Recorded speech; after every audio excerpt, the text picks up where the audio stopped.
दूसरा समूएल बाब number 3। Saul के बेटे इशबुसत और दाऊद के दरमियान ये जंग बड़ी देर तक जारी रही, लेकिन आहिस्ता आहिस्ता दाऊद जोर पकड़ता गया जबकि इशबुसत की ताकत कम होती गई। दाऊद का खानदान हिब्रोन में दाऊद के बाज बेटे पैदा हुए। पहले का नाम अमनोन था, उसकी माँ अखीनोअम यज्रेली थी। फिर किलियाब पैदा हुआ जिसकी माँ नाबाल की बीवा एबीजेल कर्मेली थी।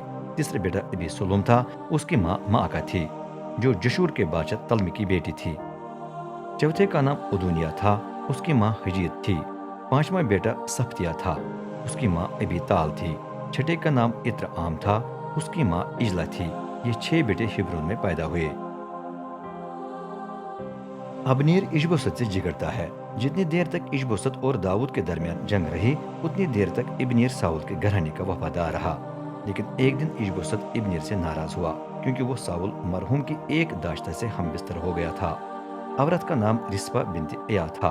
इशबोसत ने शिकायत की, आपने मेरे बाप की दाश्ता से ऐसा सलूक क्यों किया? अबीनेर ने बड़े गुस्से में आकर कहा, क्या मैं यहूदा का कुत्ता हूँ कि आप मुझे ऐसा रवैया दिखाते हैं? आज तक मैं आपके बाप का घराने और उसके रिश्तेदारों और दोस्तों के लिए लड़ता रहा हूँ। मेरी ही वजह से आप अब तक दाऊद के हाथ से बचे रहे हैं। क्या ये इसका मुआवजा है? क्या एक ऐसी औरत के सबब से आप मुझे मुजरिम ठहरा रहे हैं? खुदा मुझे सख्त सजा दे अगर अब से हर मुमकिन कोशिश न करो कि दाऊद पूरे इसराइल और यहूदा पर बादशाह बन जाए। शिमाल में दान से लेकर जुनूब में बेरसबा तक। आखिर रब ने खुद कसम खाकर दाऊद से वादा किया है कि मैं बादशाही साउल के घराने से छीन कर तुझे दूंगा। ये सुनकर इशबोसत इब्नेर से इतना डर गया कि मजीद कुछ कहने की जरूरत जाती रही। इब्नेर के दाऊद से मुज़ाकरात। इब्नेर ने दाऊद को पैगाम भेजा, मुल्क किसका है? मेरे साथ मुआहदा कर ले तो मैं पूरे इसराइल को आपके साथ मिला दूंगा। दाऊद ने जवाब दिया, ठीक है, मैं आपके साथ मुआहदा करता हूँ, लेकिन एक ही शर्त पर, आप साउल की बेटी मैकल को, जो मेरी बीवी है, मेरे घर पहुंचाएं, वरना मैं आपसे नहीं मिलूंगा। दाऊद ने इशबोशेत के पास भी कासिद भेजकर तकाजा किया, मुझे मेरी बीवी मैकल, जिससे शादी करने के लिए मैंने 100 फलस्तियों को मारा, वापस कर दे। इशबोशेत मान गया। उसने हुक्म दिया कि मैकल को उसके मौजूदा शवहर फलती एल बिन ले से लेकर दाऊद को भेजा जाए। लेकिन फलती एल उसे छोड़ना नहीं चाहता था। वो रोते रोते बहुरियम तक अपनी बीवी के पीछे चलता रहा। तब इब्नेर ने उससे कहा, अब जाओ, वापस चले जाओ। तब वो वापस चला। इब्नेर ने इसराइल के बुजुर्गों से भी बात की, अब तो काफी देर से चाहते हैं कि दाऊद आपका बादशाह बन जाए।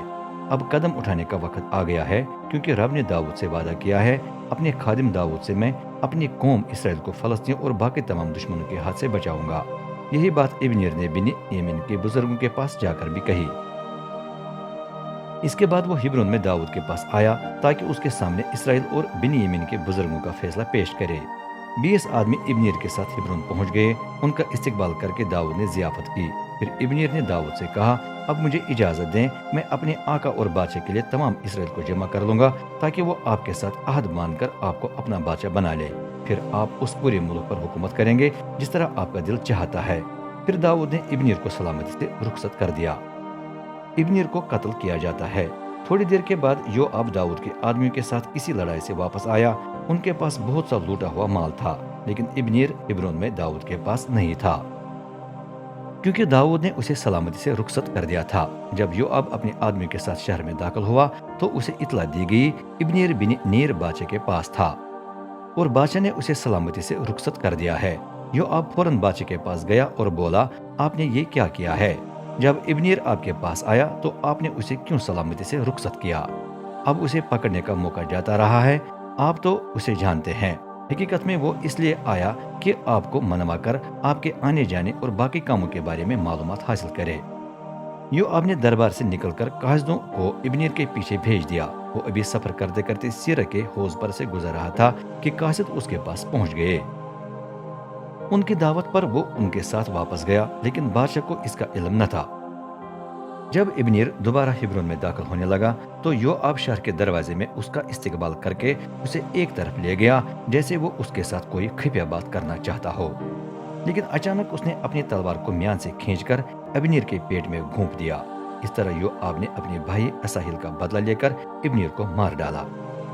जब दाऊद को इसकी इतला मिली तो उसने ऐलान किया, मैं रब के सामने कसम खाता हूँ कि बेकसूर हूँ, मेरा इब्नेर की मौत में हाथ नहीं था। اس ناطے سے مجھ پر اور میری بادشاہی پر کبھی بھی الزام نہ لگایا جائے، کیونکہ یوآب اور اس کے باپ کا گھرانہ قصوروار ہیں۔ رب اسے اور اس کے باپ کے گھرانے کو مناسب سزا دے۔ اب سے اب تک اس کی ہر نسل میں کوئی نہ کوئی ہو جسے ایسے زخم لگ جائیں جو بھر نہ جائے، کسی کو کوڑ لگ جائے، کسی کو بے ساکھیوں کی مدد سے چلنا پڑے، کوئی غیر طبی موت مر جائے، یا کسی کو خوراک کی مسلسل کمی رہے۔ یوں یوآب اور اس کے بھائی ابیشائی نے اپنے بھائی اساہیل کا بدلہ لیا۔ انہوں نے ابنیر کو اس لیے قتل کیا کہ اس نے اساہیل کو جبعون کے قریب لڑتے وقت موت کے گھاٹ اتار دیا تھا۔ داؤد ابنیر کا ماتم کرتا ہے۔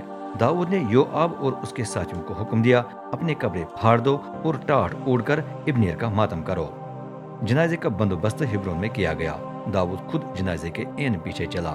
قبر پر بادشاہ اونچی آواز سے رو پڑا اور باقی سب لوگ بھی رونے لگے۔ پھر داؤد نے ابنیر کے بارے میں ماتمی گیت گایا۔ ہائے ابنیر، کیوں بے دین کی طرح مارا گیا؟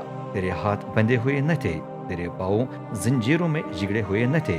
جس طرح کوئی شریروں کے ہاتھ میں آ کر مر جاتا ہے، اسی طرح تو ہلاک ہوا۔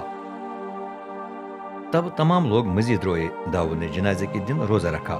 سب نے منت کی کہ وہ کچھ کھائے، لیکن اس نے قسم کھا کر کہا، خدا مجھے سخت سزا دے اگر میں سورج کے غروب ہونے سے پہلے روٹی کا ایک ٹکڑا بھی کھا لوں۔ بادشاہ کا یہ رویہ لوگوں کو بہت پسند آیا۔ ویسے بھی داؤد کا ہر عمل لوگوں کو پسند آتا تھا۔ یوں تمام حاضرین بلکہ تمام اسرائیل نے جان لیا کہ بادشاہ کا ابنیر کو قتل کرنے میں ہاتھ نہ تھا۔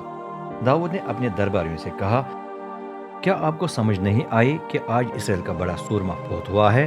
مجھے ابھی مسح کر کے بادشاہ بنایا گیا ہے۔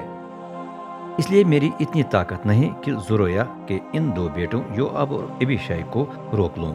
رب انہیں ان کی اس شریر حرکت کی مناسب سزا دے۔